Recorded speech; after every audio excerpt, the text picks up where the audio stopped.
Admiral Kethvar had seen 1,000 battles across 3 different star systems. His 4 arms moved with practiced precision as he studied the tactical display aboard the Zephyrian flagship Times Eternal Dawn **. The holographic projection showed enemy positions scattered across the Kepler 442 system, where a massive pirate fleet had taken control of vital shipping lanes.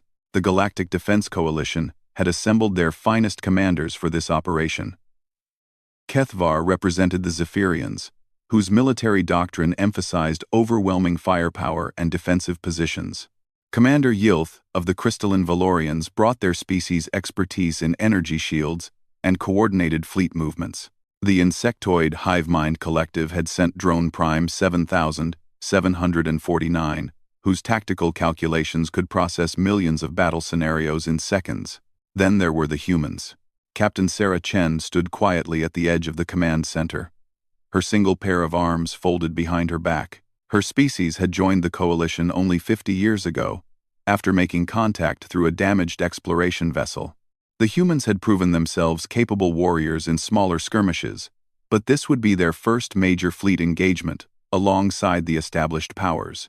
The enemy has fortified themselves around 3 asteroid mining stations, Kethvar announced, his deep voice echoing through the chamber. Intelligence reports indicate they have over 200 vessels, including several captured military destroyers.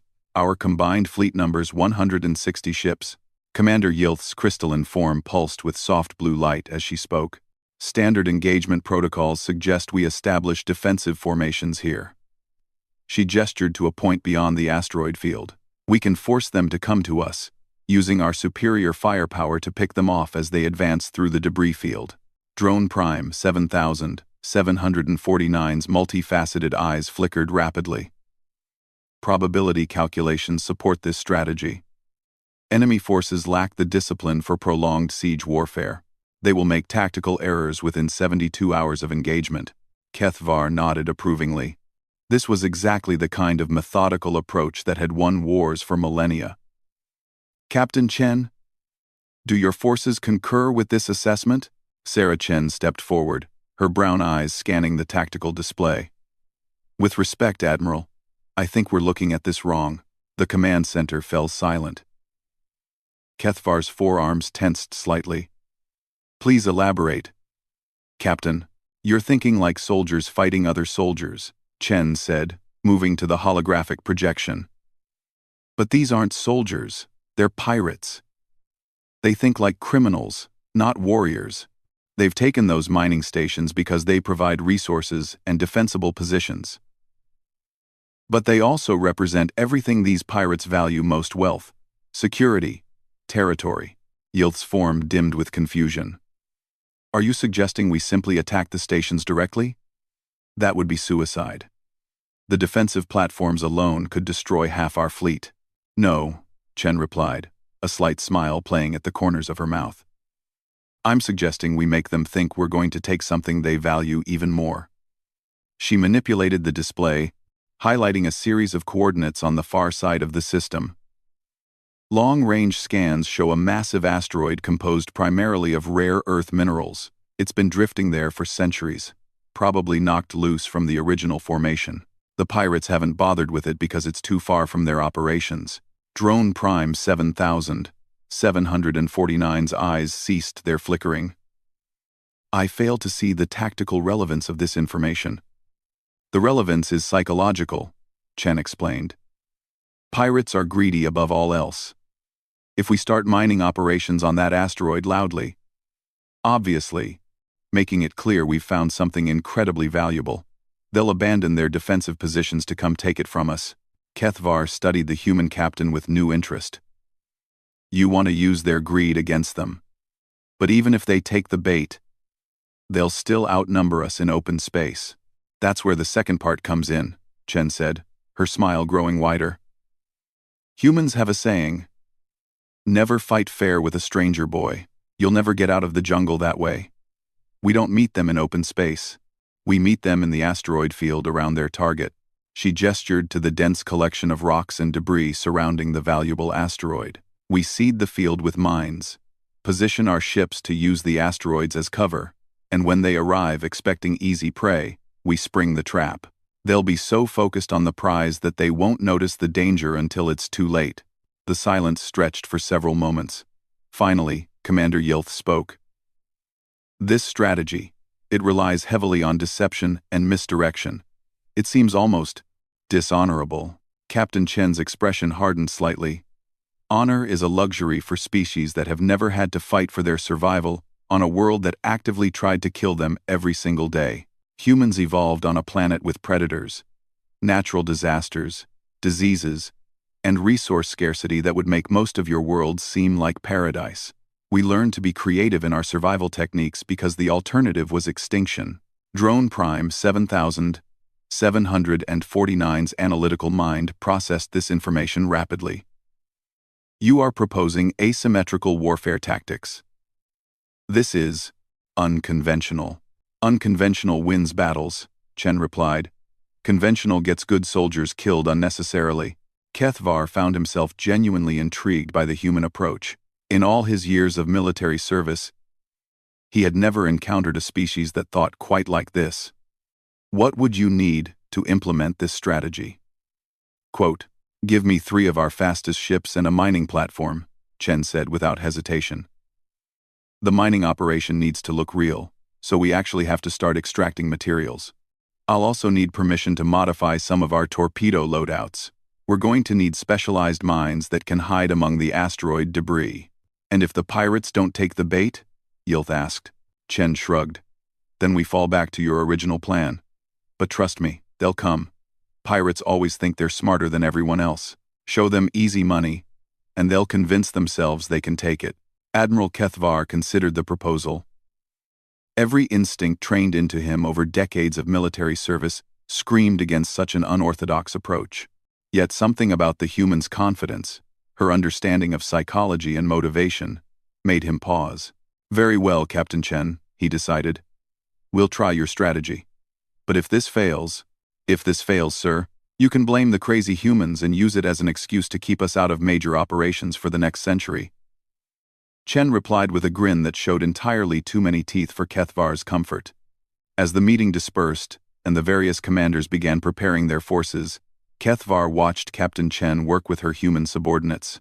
They moved with an efficiency that seemed casual but was clearly practiced. Their technology wasn't the most advanced in the coalition, and their ships weren't the largest or most powerful. But there was something about the way they approached problems that was fundamentally different from every other species he'd encountered. The mining operation began within hours. The human vessel Times, Prometheus Times, took position near the valuable asteroid and began extraction procedures.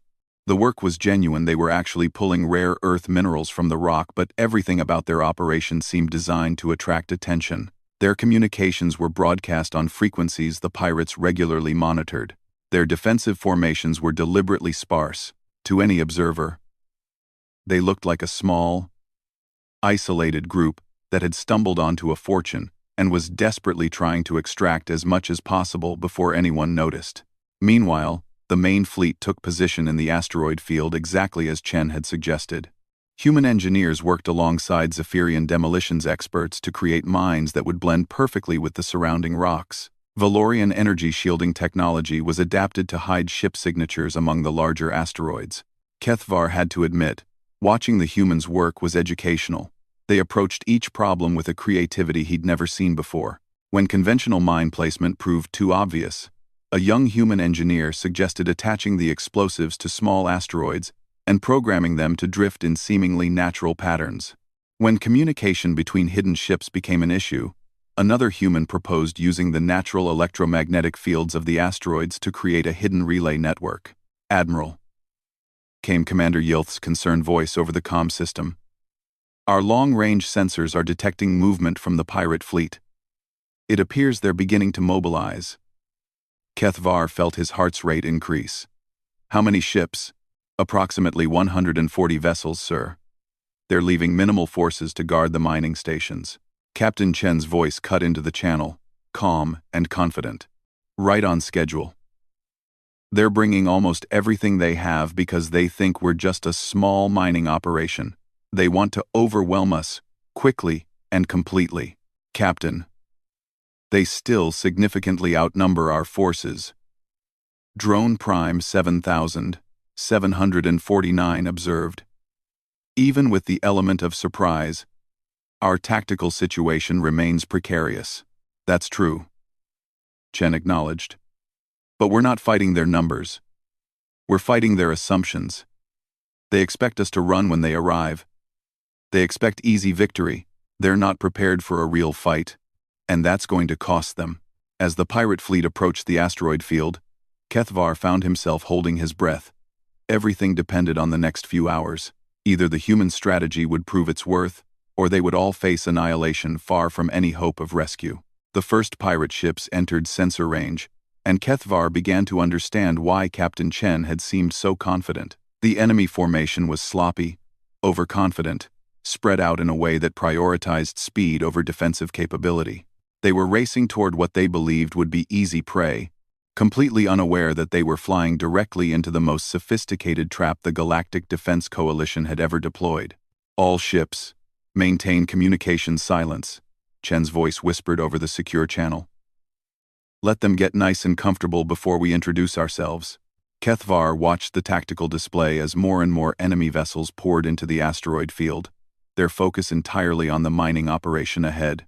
None of them seemed to notice the slight irregularities in asteroid placement, the subtle energy signatures hidden among the rocks, or the carefully positioned coalition ships waiting in perfect ambush positions. For the first time in his military career, Admiral Kethvar began to understand that there might be more to warfare than he had ever imagined. The humans hadn't just brought ships and weapons to the coalition, they'd brought an entirely different way of thinking about conflict itself. As the pirate fleet moved deeper into the trap, drawing closer to the moment when everything would change, Kethvar realized he was about to witness something unprecedented in galactic military history. He was about to see what happened when humanity was truly unbound. The pirate fleet moved through the asteroid field like predators closing in on wounded prey. Admiral Kethvar watched from his concealed position behind a massive iron-rich asteroid, his tactical display showing the enemy vessels spreading out in what they probably thought was an intimidating formation. Their communications chatter, intercepted by coalition listening posts, revealed exactly what Captain Chen had predicted: overconfidence, greed, and complete disregard for proper military protocol. "Look at all those pretty miners," laughed the voice of what appeared to be the pirate leader. "Barely a dozen escort ships. This is going to be easier than stealing candy from a Terran child." Kethvar's mandibles clicked in annoyance. The pirates' casual reference to human culture while planning to attack them seemed particularly insulting. Beside him, his tactical officer's display showed the enemy fleet at nearly full strength, 138 ships of various classes, from nimble fighters to captured military destroyers. Coalition forces. "This is Captain Chen," came the human's steady voice over the secure channel. "Enemy fleet is now at optimal position. All units prepare for engagement on my mark. Remember, we want them to penetrate deep into the field before we spring the trap. Let them think they're winning right up until the moment they realize they're already dead." The mining vessel times Prometheus times continued its work, appearing completely oblivious to the approaching threat. Kethvar had to admire the performance. The human crew was actually continuing their extraction operations, even as a massive pirate fleet bore down on them. Either they had nerves of steel, or Captain Chen had trained them to maintain their covers under any circumstances. "Unknown vessels," came the predictable hail from the pirate leader. "This is Captain Vex Korath of the Iron Skulls. You are trespassing in claimed territory. Surrender your cargo and ships, and we might let your crews live long enough to be sold as slaves." The response from the times Prometheus times was perfect: panicked, desperate, exactly what pirates expected to hear. "Please, we're just a mining operation. We don't want any trouble. We can negotiate." Korath's laughter boomed across the communications channel. "Negotiate? The only negotiation here is whether you die quickly or slowly. All ships, move in. I want those miners to watch us destroy their escorts before we take them alive." This was the critical moment. The pirates were committed now, their formations spreading out to surround what they believed was a helpless mining operation. They were exactly where Chen wanted them, deep in the asteroid field, focused entirely on their target, with no attention paid to their surroundings. Now would be good, Captain, Kethvar murmured into his comm. Patience, Admiral. Chen replied, her voice carrying an edge of anticipation. Let them get a little closer. Trust me. Trust. Such a simple word. But Kethvar realized he was indeed trusting these humans with not just his life, but the lives of every coalition sailor in the fleet. It went against everything he'd been taught about military command, yet somehow, it felt right. The first pirate ships reached the outer perimeter of the fake mining operation. Their weapons began charging, targeting systems locking onto the scattered coalition escort vessels. In moments, they would open fire, and the battle would begin in earnest. Coalition fleet, Captain Chen's voice cut through the tension like a blade. Execute Operation Mousetrap. All ships, weapons free. Show these pirates what happens when you threaten the innocent. The asteroid field erupted into chaos. Hidden mines detonated throughout the pirate formation, tearing apart ships that had been flying confidently just moments before. What the pirates had assumed were harmless chunks of rock revealed themselves as carefully camouflaged coalition vessels, their weapons systems coming online in perfect coordination. Kethvar watched in amazement as the human strategy unfolded. This wasn't the methodical, formation-based warfare he was accustomed to. This was something far more dynamic, more fluid.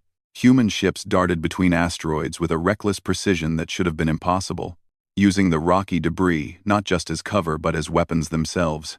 A human destroyer, the Time's indomitable Asterisk, used its gravity manipulators to hurl a small asteroid directly into the path of a charging pirate cruiser.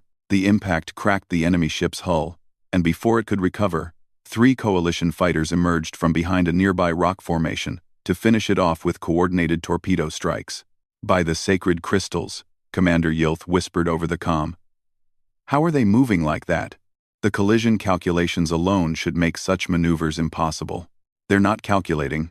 Drone Prime 7749 observed, its analytical mind struggling to process what it was seeing. They're improvising. Each ship is reacting independently to immediate conditions, rather than following predetermined tactical algorithms. Captain Chen's ship, the Time's defiant Asterisk, demonstrated exactly what the hive mind meant. As 3 pirate vessels tried to bracket her position, she didn't retreat to a safer distance or call for support. Instead, she accelerated directly toward the largest enemy ship, using its own bulk as cover from its companions while unleashing a devastating barrage of particle beam fire at point-blank range. The pirate ship's shields collapsed under the assault, and secondary explosions rippled along its hull.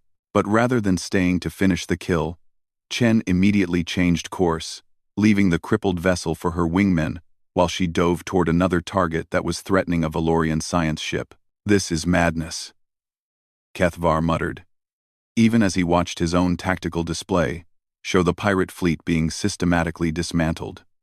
They're taking risks that should get them all killed, but it's working, his tactical officer pointed out. Look at the numbers, sir. Indeed, the battle statistics were remarkable. Despite being outnumbered nearly 2-1 at the start of the engagement, coalition forces were winning decisively. The pirates, caught completely off guard by the ambush, were trying to regroup but couldn't establish any kind of coherent formation. Every time they attempted to consolidate their forces, human ships would appear from unexpected angles to disrupt their efforts. All coalition forces, this is Chen. The human captain's voice cut through the battle chatter. Enemy command ship is trying to withdraw to grid 77 Alpha, Zephyrian heavy cruisers. I need you to cut off their escape route. Valorian ships, concentrate your shield-piercing arrays on their engine clusters. Hive mind units, calculate firing solutions for the asteroid trajectory. I'm uploading now.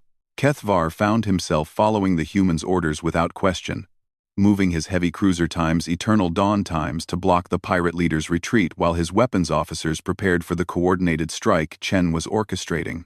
Around him, he could see other coalition ships doing the same Valorian crystalline vessels, repositioning their unique energy weapons, hive mind fighters moving in mathematical precision to execute whatever complex calculation their collective consciousness had devised.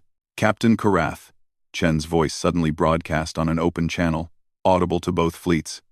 This is Captain Sarah Chen of the Terran Defense Force. You wanted to see how we negotiate? This is human diplomacy. A massive asteroid, its trajectory carefully calculated by the Hive Mind Collective and adjusted by Valorian gravity manipulators, slammed into the pirate command ship's starboard side.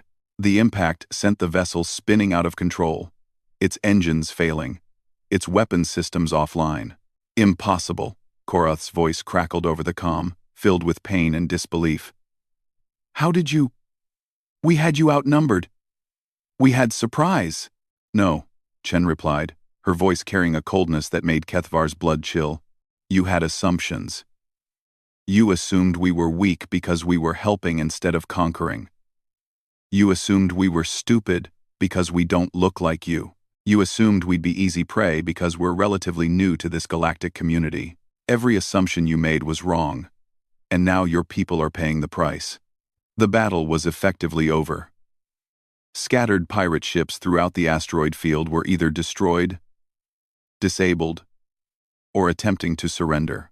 The mighty fleet that had controlled 3 star systems for the past 2 years had been broken in less than an hour by a coalition force they had outnumbered and outgunned. But as Kethvar watched the aftermath, he began to understand that the real lesson wasn't about tactics or strategy. It was about the humans themselves. Captain Chen, he said over a private channel, request permission to come aboard your vessel. I believe we need to talk. Made, of course, Admiral. Fair warning though, we brew our coffee strong enough to melt Valorian crystal, and our briefing rooms tend to be a bit cramped for someone with 4 arms. An hour later, Kethvar found himself sitting in the human ship's conference room, which was indeed smaller than he was accustomed to, drinking a beverage that was indeed strong enough to be classified as a chemical weapon by most galactic standards. Around the table sat the other coalition commanders, all of them looking as shaken as he felt. I need to understand something, Kethvar said finally. That wasn't just superior tactics. Your people fought like they were personally offended by the pirates' existence. There was an intensity to your combat that I've never encountered before. AZ. Captain Chen leaned back in her chair, and for the first time since the battle began, she looked tired. Admiral, let me tell you about Earth. Our homeworld has oceans that can swallow entire continents, weather patterns that can level cities, predators that hunt in coordinated packs, diseases that can kill billions, and natural disasters that happen so regularly, we have entire industries built around predicting and surviving them. She paused, taking a sip of the deadly coffee. Humans didn't evolve to be the strongest or the fastest or the most technologically advanced. We evolved to be adaptable, creative, and absolutely relentless when something threatens what we care about. When we joined the coalition, we didn't just gain allies, we gained people we consider family. And humans protect their family. Commander Yilth's crystalline form pulsed with understanding. That's why you took such risks. You weren't just fighting for victory, you were fighting for us. Pirates prey on the weak and innocent, Chen continued. They take what others have built, hurt people who can't defend themselves, and spread fear and suffering wherever they go. On Earth, we have a word for creatures like that. Her smile was sharp as broken glass. We call them extinct. Drone Prime 7749's multiple eyes focused intently on the human captain. Your species approaches warfare as a form of problem-solving rather than a test of strength. This explains the unconventional tactics, the willingness to take calculated risks, and the emphasis on achieving objectives rather than demonstrating superiority. Exactly, Chen nodded. We don't fight for honor or glory or to prove how tough we are. We fight to solve problems, protect people, and make sure the bad guys don't get to hurt anyone else. Everything else is just details. As Kethvar sat in that cramped human conference room, drinking coffee that could probably power a starship, and listening to Captain Chen explain her species' approach to warfare, he realized his understanding of combat had been fundamentally changed. He had spent his entire career thinking of battle as a chess game organized, predictable, governed by established rules and conventions.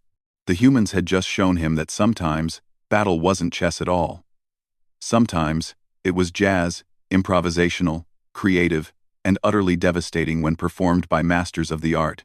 Outside the conference room windows, coalition recovery teams were already working to secure the disabled pirate vessels and tend to the wounded. The 3 mining stations that had been under pirate control for 2 years would be liberated within the week. Hundreds of civilian ships would be able to travel the trade routes safely once again. All because a species barely 50 years into galactic civilization had looked at an impossible tactical situation and asked a simple question. What if we don't play by their rules? Kethvar was beginning to suspect that the Galactic Defense Coalition had gained far more than just another member species when the humans joined their ranks. They had gained something that might change the very nature of galactic warfare itself. 3 months after the battle at Kepler 442, Admiral Kethvar stood before the Grand Council of the Galactic Defense Coalition, his 4 arms gesturing emphatically as he delivered his report. The massive chamber, carved from a single asteroid and lined with representatives from 47 different species, had never heard anything quite like what he was describing. The tactical innovation demonstrated by human forces has fundamentally altered our understanding of asymmetrical warfare, Kethvar explained, his voice echoing off the crystal walls. Traditional doctrines emphasizing formation integrity and predetermined strategies proved insufficient against enemies employing guerrilla tactics and psychological warfare. In the gallery reserved for distinguished guests, Captain Sarah Chen sat quietly beside her fellow human officers, watching the political theater unfold. The past 3 months had been a whirlwind of debriefings, tactical reviews, and what the humans had come to call very polite interrogations by coalition intelligence services who couldn't quite believe what they'd witnessed. High Chancellor Morthok, an ancient Valorian whose crystalline form had witnessed over 1,000 years of galactic conflict, leaned forward in his ceremonial chair. Admiral Kethvar, your preliminary reports were illuminating. However, the Council requires clarification on several points. Are you truly suggesting that these humans achieved victory through what amounts to systematic deception and trickery? The disapproval in the Chancellor's voice was unmistakable. For the Valorians, warfare was a sacred art form governed by honor, tradition, and centuries of established protocol. The idea that such principles could be set aside in favor of what they considered crude pragmatism challenged everything they believed about civilized conflict. With respect, High Chancellor, Kethvar replied carefully, I would characterize human tactics as sophisticated psychological manipulation, combined with superior adaptability. What appeared to be deception was actually a deeper understanding of enemy psychology than any of us had previously achieved. Councillor Yenth of the Rigel Collective raised one of his 6 arms.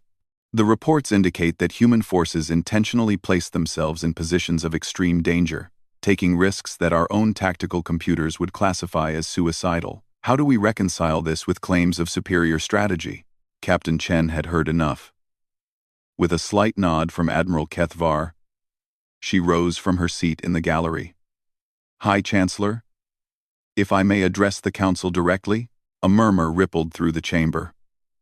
It was highly unusual for a ship captain to speak before the full Council, but given the circumstances, protocol was set aside. Captain Chen, High Chancellor Morthok intoned formally, the Council recognizes you. Please share your perspective on these matters. Chen walked to the center of the chamber, her single pair of arms seeming almost inadequate compared to the multi-limbed beings surrounding her. But when she spoke, her voice carried clearly to every corner of the vast space. Honored counselors, you're asking the wrong questions. You want to know how humans fight, but what you really need to understand is why we fight the way we do.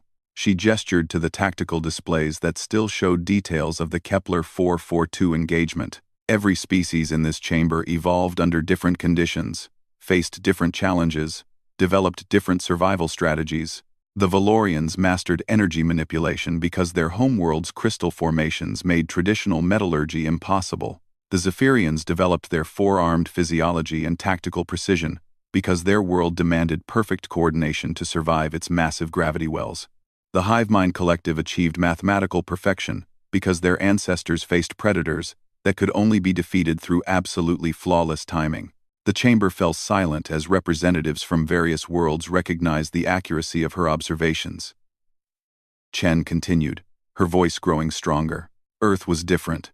Our planet didn't have crystal formations to channel energy, or high gravity to force us into rigid cooperation, or mathematical predators that rewarded precision above all else. Earth had everything: predators, natural disasters, diseases, climate changes, ice ages, asteroid impacts, volcanic eruptions, and about 1,000,000 other ways to kill us. She paused, looking around the chamber at the alien faces watching her intently. So humans didn't evolve to be perfect at any one thing.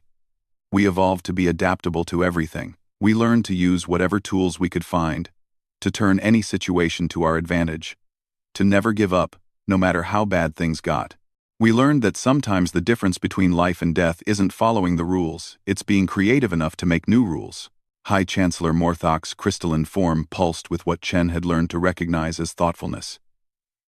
You speak of adaptation as if it were a military doctrine, Captain, but surely even humans recognize the importance of honor in warfare. Chen's expression hardened slightly. High Chancellor, with all due respect, honor is a luxury that the dead can't afford. When pirates threaten innocent civilians, when slavers raid peaceful colonies, when genocidal maniacs try to wipe out entire species, the victims don't care if you defeated them honorably. They care that you defeated them. She gestured toward the tactical display showing the liberated mining stations.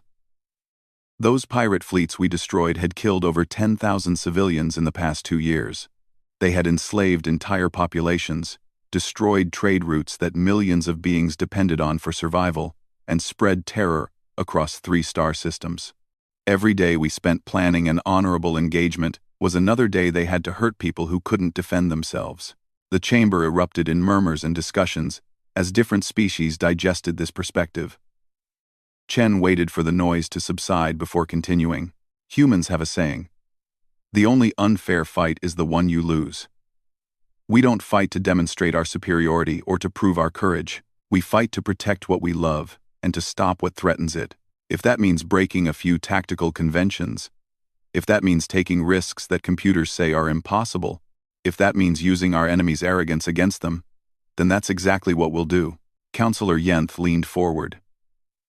But Captain, such an approach seems to suggest that humans would be willing to use any means necessary to achieve victory. Where are the limits? What prevents such tactics from becoming indiscriminate aggression? Chen smiled for the first time since entering the chamber. That's actually the most important question you could ask, Counselor. The answer is simple. We choose our enemies very carefully. 137. R5. 137. She walked over to the display showing coalition territory, where dozens of peaceful systems flourished under the protection of their combined fleets. Humans don't fight because we enjoy violence. We fight because we care about peace. We don't destroy because we love destruction. We destroy things that threaten what we want to protect. Every human child learns the difference between a predator and prey, between a protector and an aggressor, between someone who needs help and someone who causes harm. Captain Chen turned back to face the full council, her voice carrying absolute conviction. The pirates we fought weren't fellow warriors deserving of honor and respect. They were cancer, something harmful that needed to be removed so that healthy life could flourish. You don't negotiate with cancer. You don't show mercy to a plague. You eliminate it completely, and then you help the survivors heal. Admiral Kethvar watched the council's reaction carefully.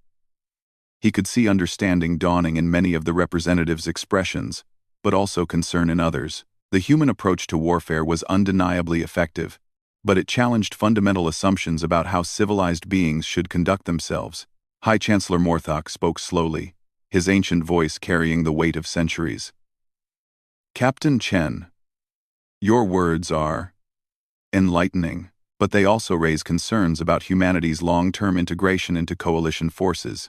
If human tactical doctrines become standard, what happens to the traditions and values that have governed galactic warfare for millennia? Before Chen could respond, an urgent chime echoed through the chamber. A communication officer hurried to the Chancellor's side and whispered something that made the ancient Valorian's form pulse with alarm. Counselors, Morthok announced, his voice tight with concern. We have just received reports of a massive invasion fleet entering the Andromeda Passage. Initial estimates suggest over 5,000 hostile vessels of unknown origin. They have already destroyed 2 outer rim colonies and are advancing toward the core systems. The chamber exploded into chaos as representatives from different worlds began shouting questions and demands. Chen remained calm, but Admiral Kethvar could see her mind working furiously behind her eyes. "High Chancellor," Chen called out over the noise, her voice cutting through the panic. "With your permission, I'd like to propose an immediate strategic response." "Captain," Morthok replied, his crystalline form now pulsing with stress patterns. "The Council would welcome any suggestions. Our standard defensive protocols are designed for threats a tenth this size." Chen walked to the tactical display and began manipulating the star charts with quick, confident movements. "The invasion fleet is large, but it's also confident. They're advancing in a straight line toward the most valuable systems. Exactly like we'd expect from a force that's never faced serious resistance. They think they can overwhelm us through sheer numbers."